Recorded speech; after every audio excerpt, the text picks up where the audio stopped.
Hello guys, welcome to another mini blog.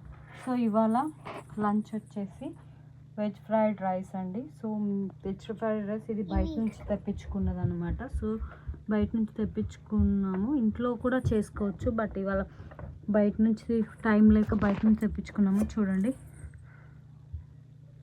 ఇందులో veggies చాలా తక్కువే యాడ్ చేసినట్టు అనిపిస్తుంది నాకు.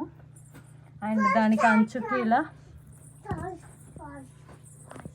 మనం ఆనియన్స్, నిమ్మకాయ పిండుకొని తింటే చాలా టేస్టీగా ఉంటుంది. సో మీ అందరు ఇలా వెజ్ బయట రెడీ చేసిన వెజ్ బిర్యానీ మీకు కూడా ఇష్టమా?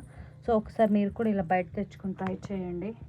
ఇంట్లో కూడా ఈసారి ప్రిపేర్ చేసుకొని మనం ఫుల్ వీడియో పోస్ట్ చేస్తాను, మీకు ఎలా ప్రిపేర్ చేయాలో. చాలా సింపుల్ అండి. ఇలాగే మనకు బయట ఎలా ప్రిపేర్ చేస్తారో ఇలాగే వస్తుంది, పుల్లలు పుల్లలు, టేస్టీ కూడా. ఇది ఫ్రెండ్స్ ఇవాళ వీడియో. నచ్చితే లైక్ చేయండి.